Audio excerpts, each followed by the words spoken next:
Hello and welcome to Ways to Change the World. I'm Krishnan guru-murthy, and this is the podcast in which we talk to extraordinary people about the big ideas in their lives and the events that have helped shape them. My guest this week is a rugby player. Steve Thompson was one of the stars of the England World Cup winning team of 2003. He spent a lifetime in rugby for England and the British and Irish Lions. But in 2020, he revealed that he had been diagnosed with early-onset dementia and another condition called CET, which is thought to be related to trauma and injuries. And he's now written an extraordinary book called Unforgettable, which is part memoir and part Steve's thoughts on rugby and how the game could be made safer. And the first thing to say, Steve, is thank you so much indeed for doing this. The book is gripping from the very beginning. Thank you very much for having me on. It's something I wanted to do for the kids, and then I came up with the idea of, obviously there's big periods of my life that are missing, especially my 20s just aren't there, which was a considerable part of my rugby career. The ghostwriter I'd done it with, who helped me, John Woodhouse, was just phenomenal. I've been asked to do books in the past, and I've never been interested. I sat down with him, and it was just incredible. From the first minute, he just seemed to get me. And we still see now, we go out for lunch every week, and it's become a bit of a therapy session as well for, I think, both of us. We sort of just clicked, and he just understood the situation straight away. And, it's just someone that's in my life now. And I think that's why it comes over in the book, how well we got on together. So in terms of the process, I mean, you pieced together your own history by talking to other people who were there. Yeah, and they had inputs, Lewis Moody, Ben Cohen, old coaches, best friends, and that's what's been happening really since I've started to realise that all that sort of time has gone. I sort of asked what went on in my life, but then sometimes you think, why look in the past as well when at the moment there's still memories that are disappearing now. Like I can be having this talk now, and then I'll come off, and my wife Steph will go, "Oh, how did it go?" And I'll go, "I don't know. I think it went well." And it's just not. It just doesn't record. So at times like that, it's still frightening. Whereas I'm trying to put my energy now into sort of living for the future and what we can do there. How does your memory work now? I mean, is it that you've got old long-term memories that are still there, and that short-term stuff is difficult, or what?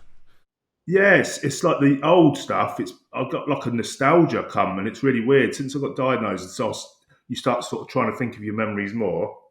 My old, when I was a little kid, has come back a bit fresher. I love 70s, 80s music now, and I was never into music when I was a young kid, but I know words from songs in that era. Whereas now you try and get stuff and it's just not there. So it's a bit like, wow, and the big block in the middle, the 20s, just isn't there. Like it's just, people talk about the World Cup in Australia and obviously the last few weeks, because we're talking about it because of the book and everything, people are like getting me, oh, you must remember that. Or, when you were in Australia, I said, it's just not there at all. And the problem is, at the moment, to do things like this, I have to rest a lot before and have a good night's sleep and just recharge my battery, which we talk about in the book about the Nokia battery scenario. And so I talk quite well like this, but then there's other times, and this is where my wife Steph gets annoyed with me, because she goes, people see you when you're good, and I get all the bad at the moment because I'm having to do all things like this. And then, but she's just brilliant. She, as a family now, because of Dr. Gavin, who's just been phenomenal. I'll be honest, he saved my life. He's Dr. Gavin Newby's just been phenomenal, and the way he's changed my life and organised it. And I talk about the Nokia battery. He says about, the problem is, before I knew what was going on with me and the brain damage, I do simple things, cutting the back garden and doing all the bushes. And so afterwards I'd have like an emotional breakdown and just tired and just ridiculous. And I was only like in the late 30s then. I wouldn't have a clue what was going on. And he said to me, well, what's going on is your brain and your body is like a Nokia battery, but the problem now is an old damaged one. So you remember those batteries where you plug them in, charge them for 5 hours, and you probably get about 15 minutes out of them. And he said, that's what I've got to do. I've got to keep charging more often and not empty myself. and then I won't have as many, hopefully, emotional problems and things. And that started working quite well straight away. So we've had to organise. I've got 4 kids under 9, and it's quite hard to get everything, but the whole family are brought into this, so we end up having more better times than bad times. Whereas it was the reverse before. So I've been lucky with the people that have come in my life, around what's happening. Because right at the beginning of the book, you talk about sometimes muddling up the name of your dog with the name of your kid, or forgetting your wife's name. I mean, I have to say, I sometimes call my dog my son's name, which it's probably a sort of a common thing to do. But I mean, in terms of sort of short term, how is your current memory, basically? Sort of what you did last week or what you did a month ago. So a lot of it just doesn't go in. It doesn't work, and this is the problem. It's like I'm reading a book, and I've been reading the same book for about 8 months, because before I used to love books and it's weird. So when it started going back, I started reading, and I'd get 2 chapters in, and suddenly I'm thinking, what's going on? So then suddenly, and then I'd start the next night, and suddenly I can't remember any of this. So what I started doing was going back the chapters all the time, and then now I know that I can't really remember it. So I know there's a detective, Caslin, and I know he works in York, but the other people in there, it just doesn't go into my mind. And that's what affected my work life, because I was going into meetings, coming out, and I just wouldn't remember. And trying to write notes and try and listen at the same time is just impossible now. So, the reading side of it, the audio book I'd done for this, the first session was a real eye-opener, and it was another low at first, because I got there and I was in a little cubicle like you are, and I'm reading the book, and suddenly Stephen, the young lad who was doing the recording, came and he said, "What are you reading?" And he looked at the iPad, and I was like, "Well, that," and he went, "No," and he said, "Well, that's right, but I listen to this." So he played it, and as I started listening, I was reading the iPad, obviously, and the words were going into my brain. By the time I went to my brain to my mouth, different words were coming out. And it was just a complete muddle, and it was just another low blow, really, of how bad it had got.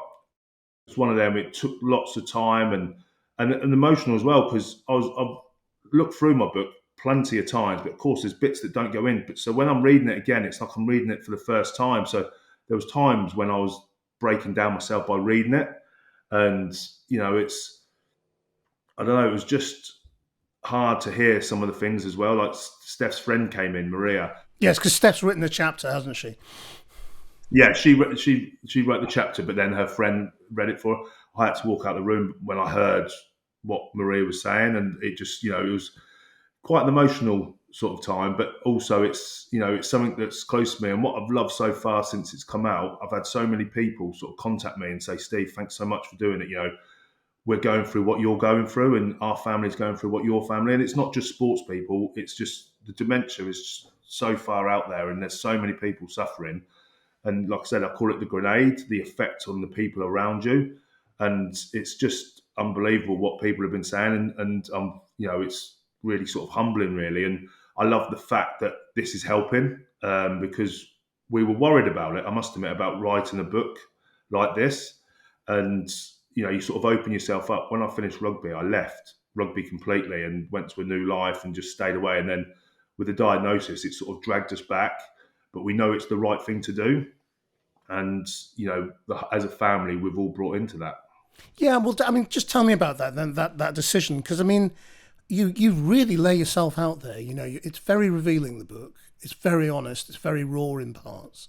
And that must be a really difficult decision to make.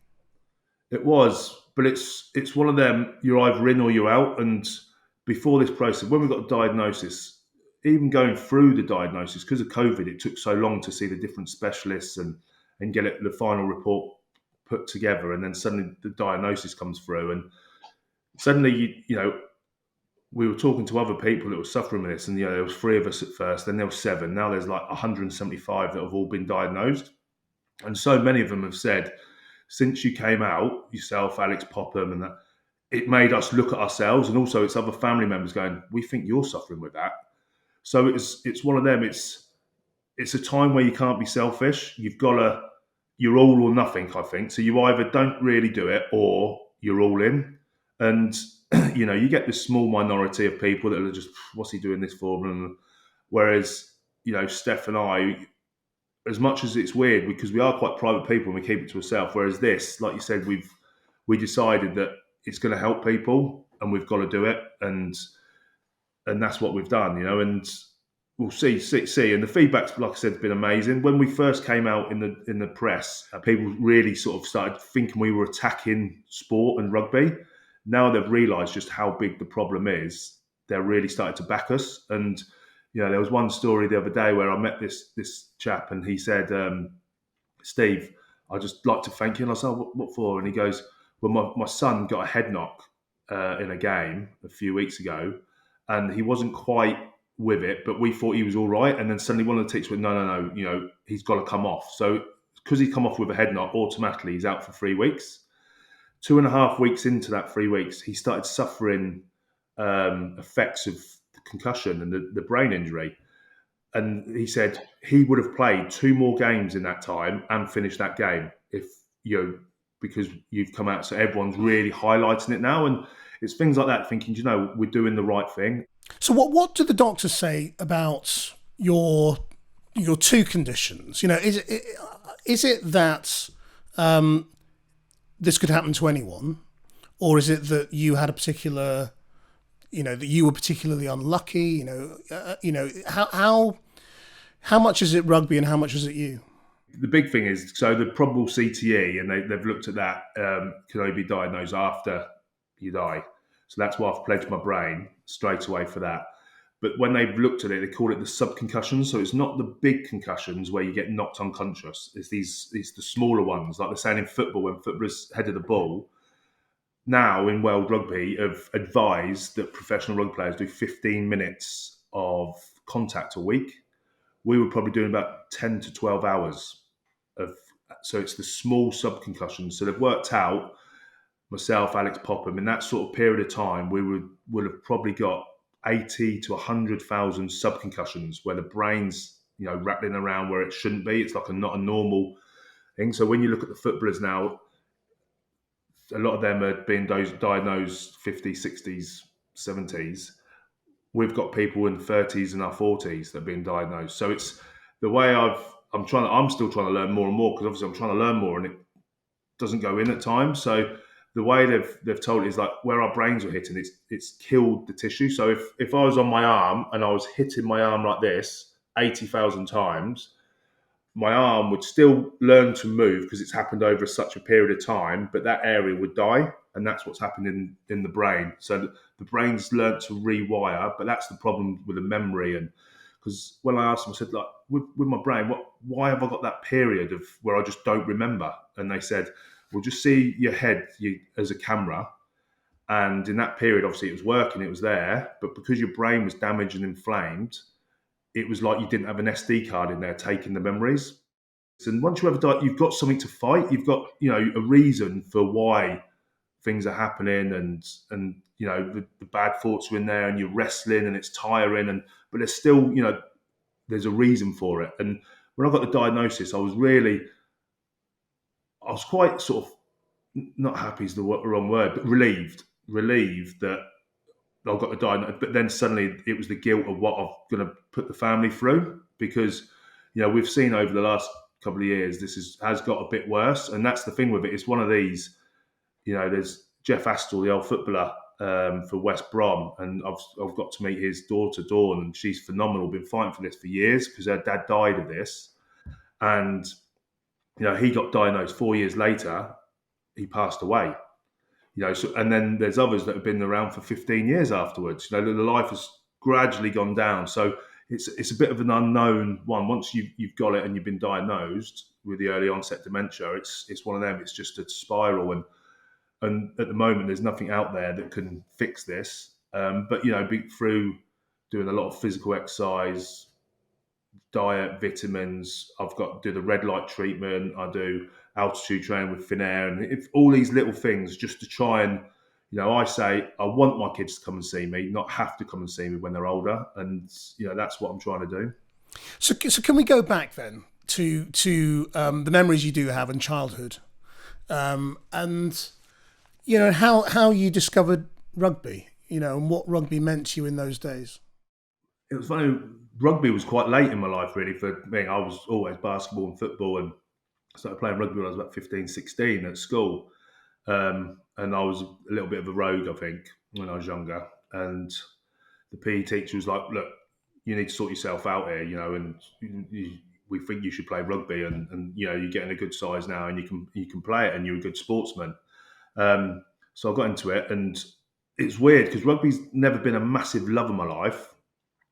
The people involved in it changed my whole perspective of life, really, because when it is a very respectful sport. It's weird, I know, how you play hard and then suddenly the final whistle goes, you walk off, everyone shakes hands, and you all chat and laugh. And that taught me a lot, and I really enjoyed that side, the tightness of we were. When I was younger, I lived in the house with a few of the lads that were in the academy when we were at Northampton Saints, and they're the friends I've still got now, and I can sort of just remember their memories. And then after that, that's when it goes. And I had an old boy, Keith Picton, who really looked after me when I got kicked out of home.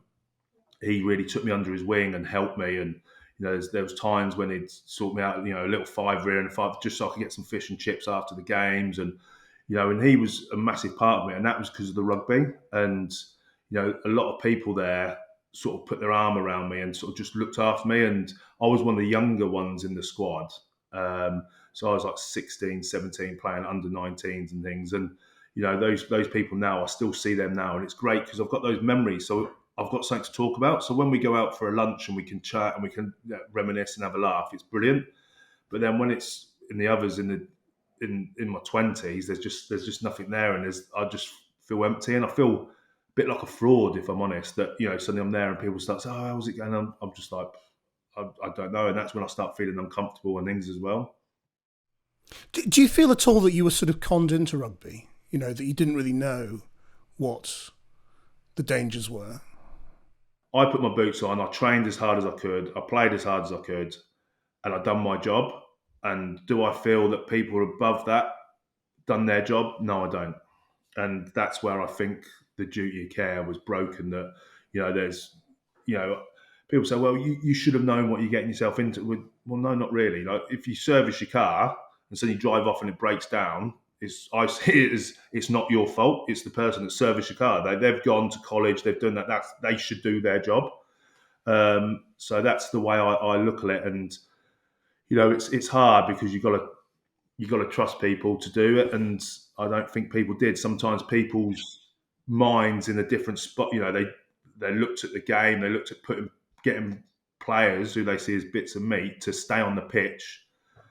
That when things need to be looked at. What do you think they were doing wrong? Is what I wonder. Is it that you didn't? Is it that they weren't organising the game in a safer way and limiting the amount of time and limiting the contact and thinking about those terms, or is it that you don't feel that you got the information that you needed when you were 15, 16 and getting into it seriously? I think it's hard to say about getting the information. Like you should be out there. Like now we're educating people because it's it shouldn't be a situation where I feel it's got to now where our era are suffering because of it, but we're the new age, and hopefully it won't happen again because they're learning from what's happened to us. It's something that should have been looked at. The information was out there in the medical circles, in the early 19th century of what that happened, but it wasn't. It wasn't looked at and it wasn't put in. It's as if heads were put in the sand, and it's like, oh, well, it will never happen to us type thing, and it doesn't matter, and that's the way it was. So, for us now, it's hard. I leave it now to the others. There's no point having a chip on my shoulder now. There's no point going, "Oh, what have they done to me?" It's happened. And for me now, it's to try and help as many people, ex-players, current players, and future players of educate. But then we don't want to kill the sport. It's a great sport. I take my kids down to the junior rugby club, and we love going down there. Would I have them playing tackle rugby when they get old enough? No, I won't at the moment because I just don't think it's it's right to do that at the moment, but I love the whole rugby scene and I love the things around there. Can we make it safer? Yeah, we can. And I think, the talk that we're doing about that is helping that. And the top of the tree starting to look at it. But you've got to also see why on earth at professional level can a player get knocked unconscious and then be past fit to play 6 days later? To me, that's just not right.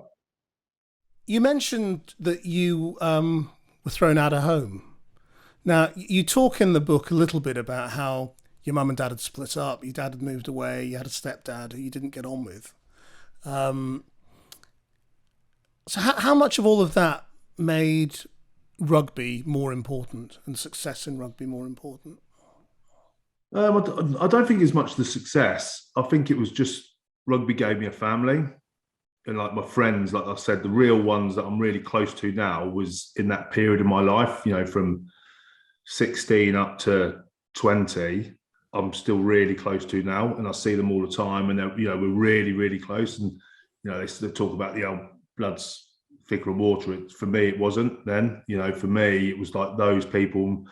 And like I said, rugby was the thing that got us together. But then, just the friendships and stuff. That's what I enjoyed playing most when I was playing with lads. That the biggest thing for me that I won in my rugby career was the under-19s county cup final with those lads.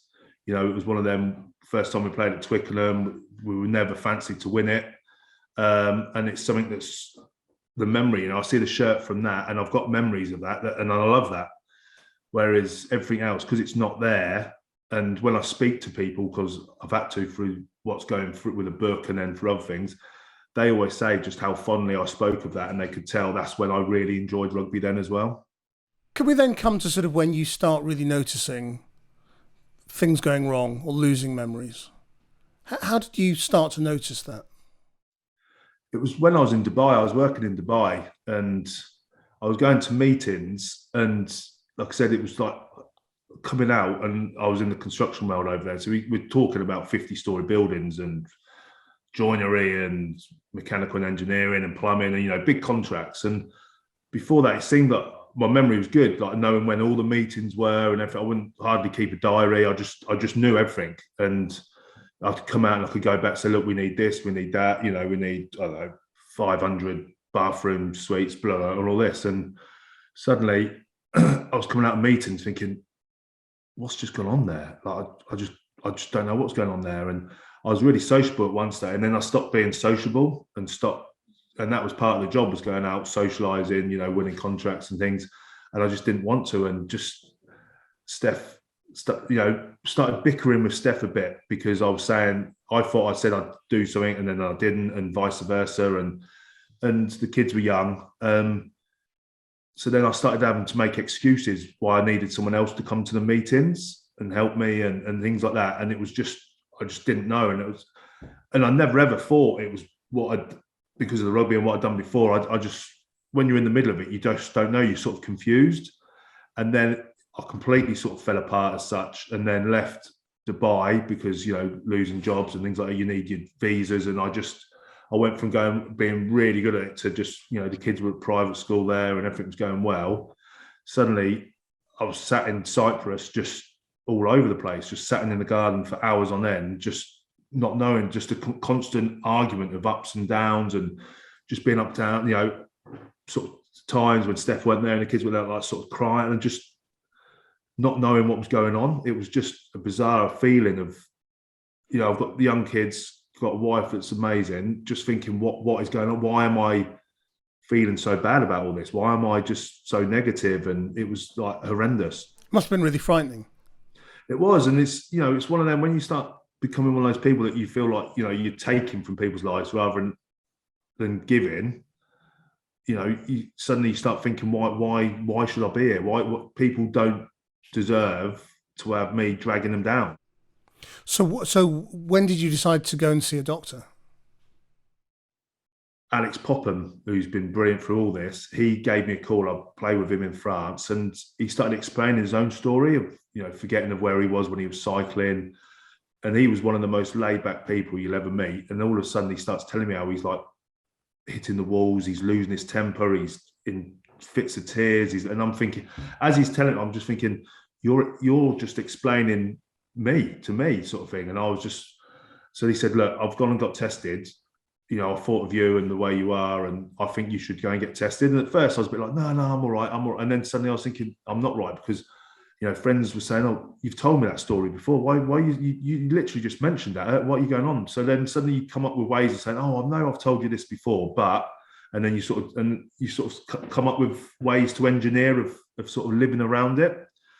And then I came back to Steph and I told her about what the conversation with Alex, and she went, you've got to get tested. She said, I'll keep telling you this. And then I went and got tested. And then obviously, you know, that's when we found out that there is. And the big problem for me, well, I'd done one of the tests, a doctor came to the house, and it's like a memory test. So she gives you 20 words and then you have to repeat the 20 words, and then you go off and then you do like memory games, and then you come back and she says the same 20 words, and then you try and my top score was 4 or 5 each time.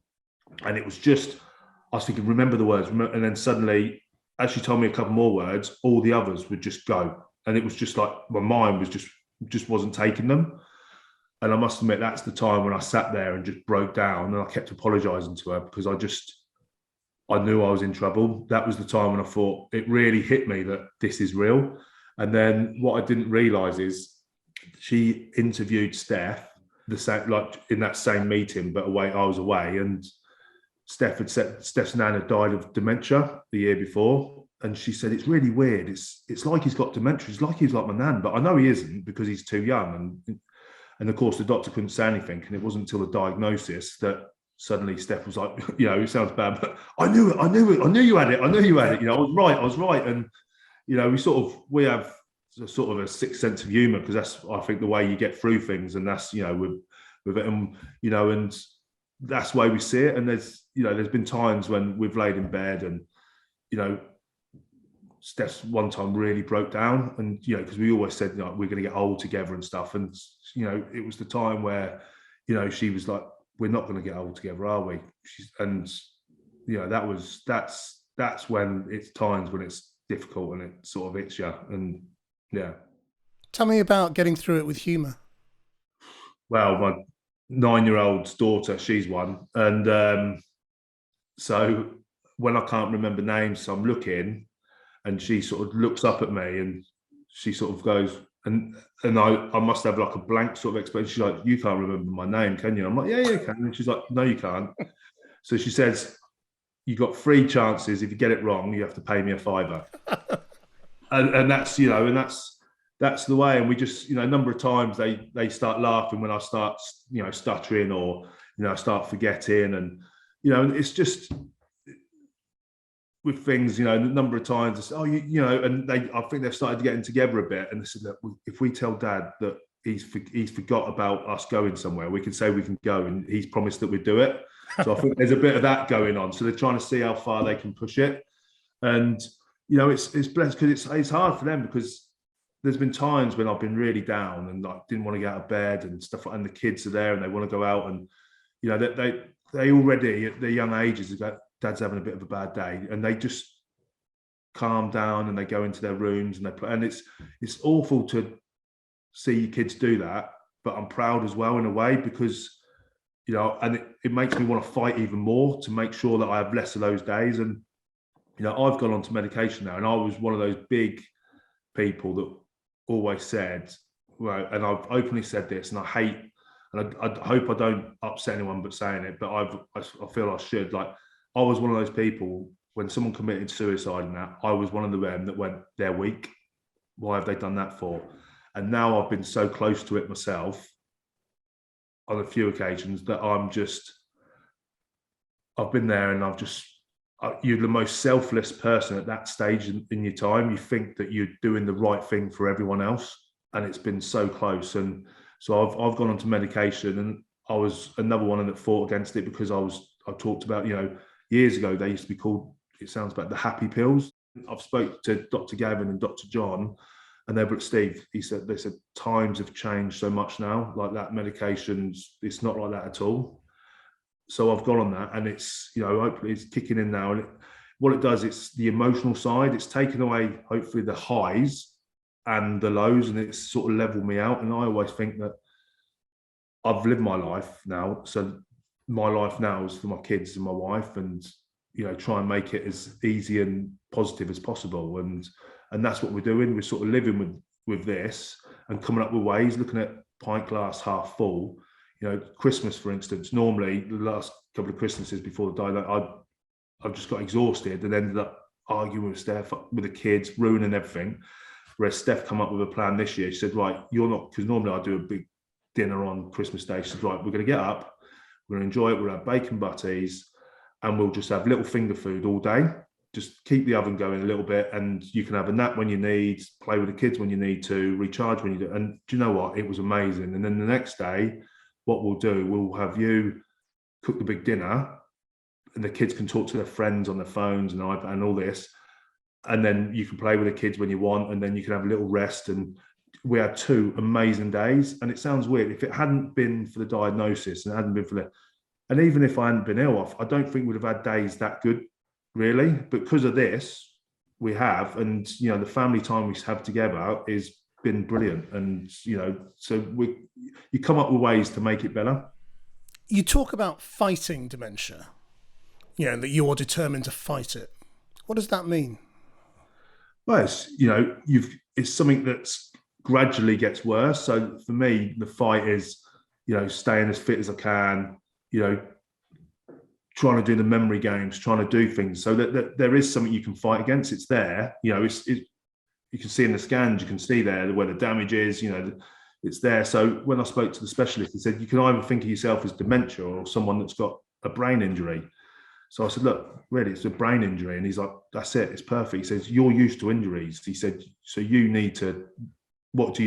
You fight them. There's some that you can't come back from, but it sounds like someone that's lost their legs, suddenly they start playing, rugby, wheelchair rugby, or they go in the Paralympics and stuff, and they're inspirational people. And that's how I try to see this, is trying to, I've had my fell apart bit, hopefully, after the diagnosis. Suddenly it's like, wow, what's going on? Now it's like, right, I need to live as much as I can. It could be 2-3 years, it could be 5 years, it could be 10 years. Yeah. Why step away? And you've got to just keep fighting it. You've got to, with the nutrition for the family, with the kids, for everyone, that's what I've got to do.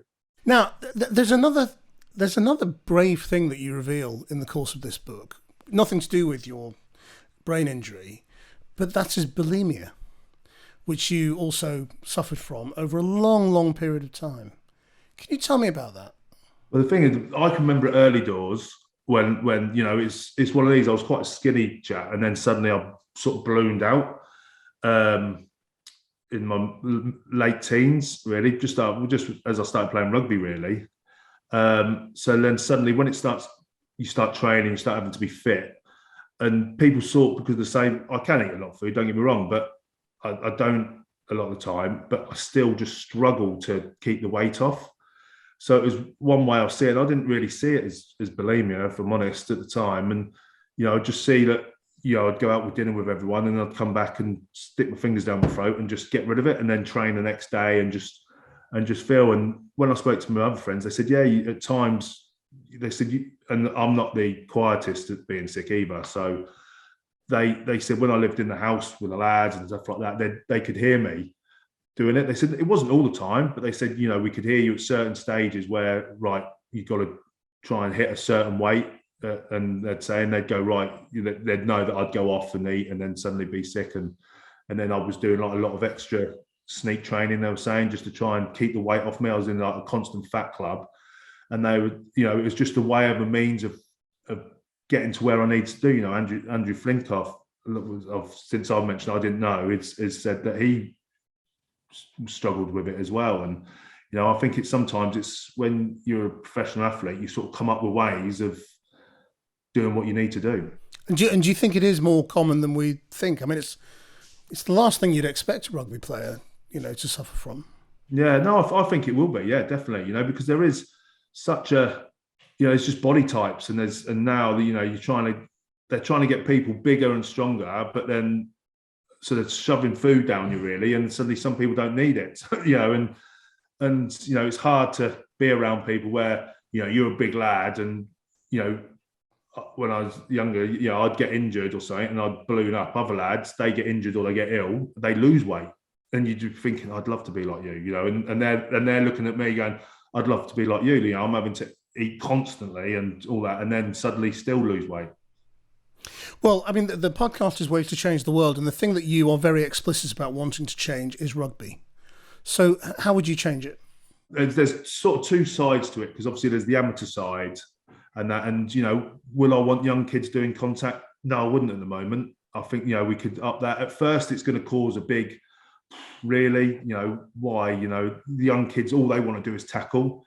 But, Dr. Amalu was right, and he was the big doctor behind the film Concussion. And he was saying, when his kids were using their brain on a Saturday, the other kids were damaging their brain by doing tackle American football. And you think to yourself, well, there are ways to run around and, there's tag rugby. I know people say, but it's building skills. It's, I didn't play rugby until I was 15, 16. So I wasn't doing all the tackling before that and things. So why would you not let your child's brain, and it's such a big period of their schooling life, you're looking at a lot of concussions now with 14-year-olds and things, and you think that's a big time of their life for GCSEs, like starting and things. You think, why would why would you do that? So it's, it's one of them. I'd look at that, look at a number of contact sessions they are doing with the professional rugby players. You've got to change the 6-day turnaround where they can be knocked out one week and suddenly play the next week. Definitely, they're looking at studies now, and you're looking at least 3 weeks, but 28 days, if not more. Regular health checks and brain checks for professional rugby players. They should, have the scans, and if they look at the scans, and every year, you have the MOT, and it's, if you don't have a significant head injury during that period of time as well, after a year, have a look at it, go, well, actually, your brain's shrunk, or you've got some damage there, you're gonna have to sit out. You're not allowed your player's permit as such. So there's lots of ways of doing that, and just the understanding for all people with the head trauma. The education, they're doing it now, but it still needs to be right out there, I think. And the plan is, we need to be more aware and we need to be more open about it. And there's a big saying, if in doubt, sit them out. And that's what really got to happen. It's the education that goes out there to parents, coaches. People I see that are coaching on Sunday morning are unbelievable. They give up their time. That they're doing all that. That's what keeps rugby going and sports clubs going. People like that. But other people, we need to help them as well by educating them what they should be doing and what they shouldn't be doing, and how to rest players and things around that period where they do have a brain injury. How much backlash do you get when you speak about this? I had massive backlash at the beginning. People saying they wish my kids got run over because I've ruined their kids' dream of rugby, and they've lost respect for me.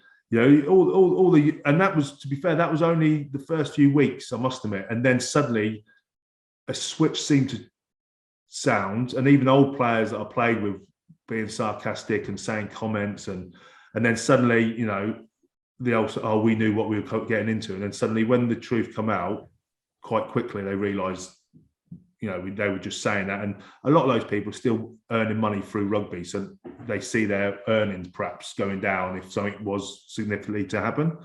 But now there's so many more stories coming out. Like I said, there's 175 previous rugby players that have been fully diagnosed now and suffering. And there's a lot more waiting. And there's a lot more that's sitting back. Are they worried because they think, oh, well, we don't want to get diagnosed because I don't want to know. But then it's the people around them that they're hurting, really. Do you wish you'd never played? Yeah. And that's the truth. And people say, how can you say that? But I hear stories of people, and I don't understand this bit where someone's now, if they get diagnosed, they're like, I can't believe I'm putting my wife, my children, I'll put my mum and dad through this. And then they get asked that question, they'll go, oh no, I'll definitely do it all over again. And you think, well, you can't be that sorry if you've done that in a way. And there are players now that are in their mid-20s that are having to stop playing because they've got symptoms of brain injury. And I think we're opening people's eyes now that there is a lot of life after rugby. We always end the podcast by asking, if you could wave a magic wand and change the world in any way, how would you change it? At the moment, I just wish everyone would just have a bit more respect, a bit more old school respect. If I'm honest, I think that's sort of everyone's at the moment seems to be getting offended about everything and trying to think, whereas let's just sort of live our lives. And I prefer it when we were in our little bubbles. COVID at times sounds awful, was a nice sort of place because everyone went back to their old ways of living in their areas and talking and smiling. And, we were going through a tough time. But I think at times people showed their nice side then, helping people shop. When we could go out for the walk, everyone was talking to each other and there was just a lot more niceness around there. Whereas at the moment now, there's a lot of people suffering. And I don't know, I just find that we're just not nice enough to people. A lot of times you say good day to someone now and people look at them and say, what are you speaking to me for? And I just think that side of the world's just, or, especially back here in the UK at the moment, we've just lost that, try and help someone else at the moment. That's really interesting because so many people talk about COVID, that period, as a terrible period, and about all the suffering that it created and the mental health problems that it created. And I think to identify the ways in which it maybe brought out the better side of people is really interesting. And it made you know what you missed, the good things. Do you know what I mean? And I think a lot of them were basic things as well. And I spoke to a lot of people. We've started having dinner around the table a lot more because of COVID. And I think a lot more people have started doing that rather than just going out now. It's like you make meals at home, and people are starting to have friends around a bit more because they start realizing we didn't just do that. We just sort of ticked along doing nothing. Whereas I think the nice social side of people, just little gatherings and that, people are starting to do that more and just asking if more people are all right. Whereas before they were, oh, sorry, I haven't asked if you're all right for 2-3 months. People are actually starting to do that now because and it's awful that so many people did suffer in that period of time, but it suddenly opened other people's eyes thinking, do we need to do that? I look after my friend's dad and he lives locally, the dad does, and he's in the book Old Boy Jim, and he's suffered a stroke, and he's sometimes he's good, sometimes, but I go down around his flat a few times a week, have a cup of tea with him, take him shopping, and during that COVID time, Steph used to go and take the food for him and things like that. It just makes me realise just what everyone could do for one person that's got that. We could help one person and suddenly you don't realise what you do for their life. And what it's done for me, with what I'm going through, seeing Old Boy Jim, I love it. It just makes me happy every time I go around there. And, it's a time where I think people could do that a lot more. Well, Steve Thompson, it's been an absolute pleasure talking to you. Congratulations on the book and good luck with your fight. Thank you. Thank you very much.